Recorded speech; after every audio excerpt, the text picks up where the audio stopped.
Dana, this year, there are some incredible fights happening, but there are also some names that keep being brought up by fans and maybe media members of, are we going to see them in the octagon? So I'm going to give you a couple of names. You tell me if you think you're going to see them in the octagon in 2019. I think I know the names you're going to throw at me, but go ahead. Well, let's start with Conor McGregor. Okay. Do you believe you see him That's fight this shocking. year? I didn't think you were going to say him.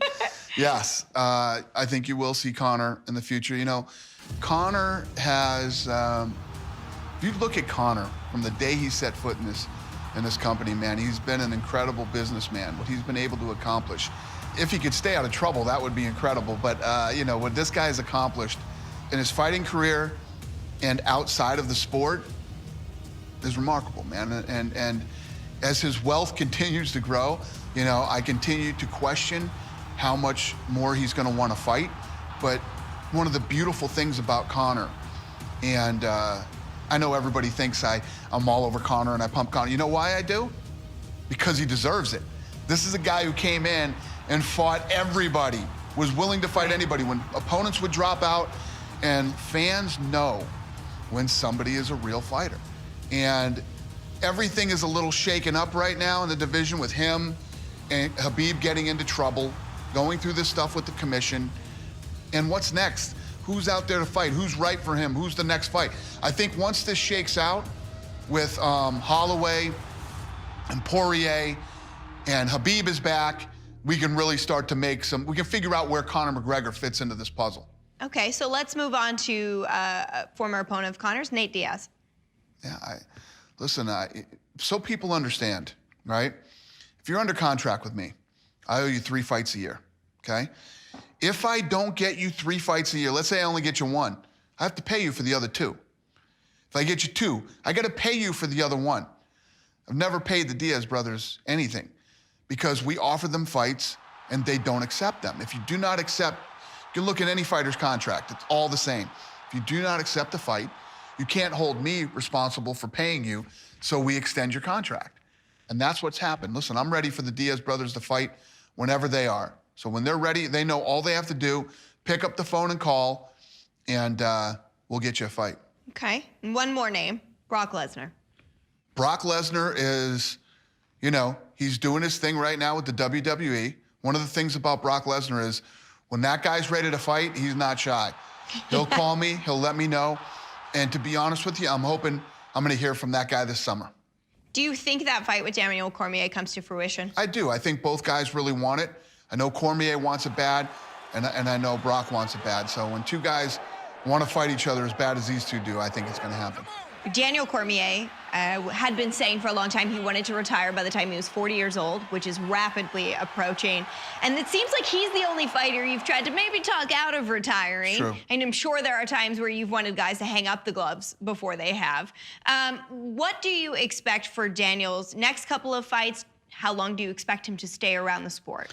Yeah, I totally get it. I think it was more the people around Daniel Cormier that wanted him to retire than Daniel Cormier himself. Interesting. And I always say this, if you even think about retirement, you probably should. But the reality is, Cormier's on top of his game. He's the man, never been beat at heavyweight, you know, only beat by John Jones at light heavyweight.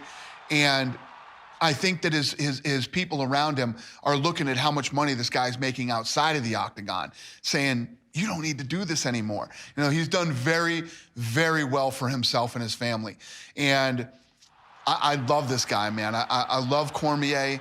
I love everything about him. And I think he's got 3 fights left in him. I think that he wants the Lesnar fight. So you make the Stipe, you know, people want to see the rematch with Stipe. Stipe wants to see the rematch with Stipe. And possibly John Jones again at either heavyweight or light heavyweight. So I think retirement for him is just probably a year premature. And we talked, and I think he agreed with me. Is a move to heavyweight inevitable, you think, for John? I would think so, that the move is inevitable, but you never know with John. So who knows? I would love to see him go to heavyweight. There's a lot of fun fights for him there. And obviously, big for his legacy, too. So we'll see. Dana, as we wrap this up, there has been a lot of change for UFC fans over the past couple of years. The fights have remained the same, stellar product as always. But for those fans who maybe, are looking at these new changes with a little bit of concern or questioning, what would you tell them? Why are you still questioning me? Why? Why are you still questioning me? I don't understand this. Yes. Every time we come out of it, and everybody thinks it's so easy. Why don't you guys do this and do that? Deals have to be cut. Things have to be, and it's a two-way street. It doesn't mean the network wants to do everything that we want to do. Now we're in a place, if you are a UFC fan, it's never been better. We're a one-stop shop on ESPN, right? And like I said, the value is going to be better for everything that you've been paying for the last almost 20 years. And now the next 7 years are going to be incredible for all of us. So there's never been a better time to be involved in this sport than right now. Can you just not wait for your alarm to go off in the morning to get here to the office? Seriously, yes, I love it. And I am so excited about the future and all the things that we're gonna create over the next several years. And I can't tell you how much I look forward to it. We look forward to it as well. Dana, thank you so much for taking the time to sit down with me today and kind of discuss all of these topics. It was like a State of the Union with the UFC president. I appreciate it. It's been a long time since we've done this. Hopefully this can be a more regular thing. Thank you, Megan. Appreciate it.